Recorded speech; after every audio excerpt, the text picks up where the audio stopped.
Hi, in this video I will answer a question that many Christians have these days. Will Christians see the Antichrist? Before we begin, I just want to give you a brief introduction about myself in case this is the first time you've seen me. I'm the author of the comprehensive end-time book, Prophecy-Proof Insights of the End Times. I've studied Bible prophecy since I was 16 years old, and my goal is to make Bible prophecy easy for you to understand. I believe the answer to our question can be found in 2 Thessalonians chapter 2. Verse 1 mentions the coming of Christ and our gathering to him. Our gathering to him in verse 1 is a direct reference to the rapture. Verses 2 to 4 cautions us not to be deceived because those events will not come until the falling away and the man of sin, Antichrist, reveals his true identity in the temple of God, which is likely to be in Jerusalem. So at least two things need to happen before the rapture. First is a falling away. This relates to a departure from the faith. Many believe we are seeing a falling away today as Christianity is on a decline and biblical values are on a decline. The second thing we need to see is the unveiling of the Antichrist, his true identity. What will he be doing when he does this?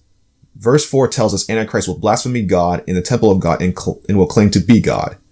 So, when will the Antichrist reveal his true identity? Comparing passages from 2 Thessalonians chapter 2, Daniel 7, and Revelation 13 will help us to find out when. Here's some background information about these passages. So, Daniel 7 and Revelation 13 describe the Antichrist and the empire of the Antichrist.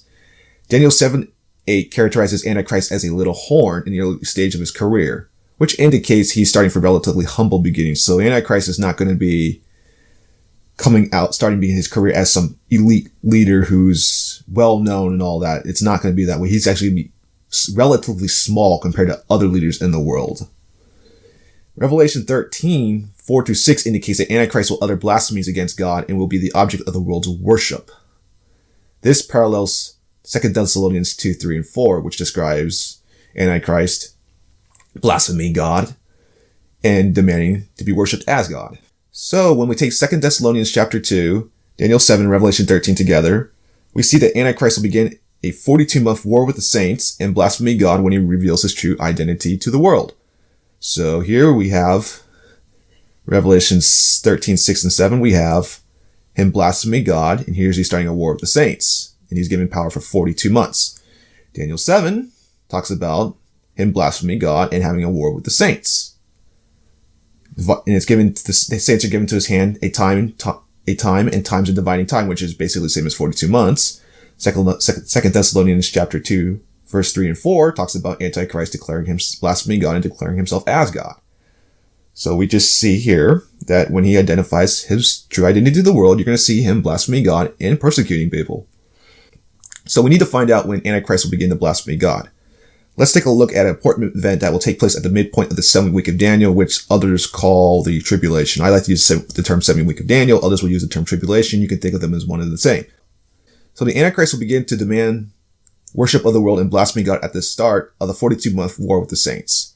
This war is linked to the midpoint of the 7th week of Daniel. We know this because Daniel 9 speaks about how the Antichrist will set up an abomination of desolation in the temple of Jerusalem at that time. Antichrist will blaspheme God when he does that.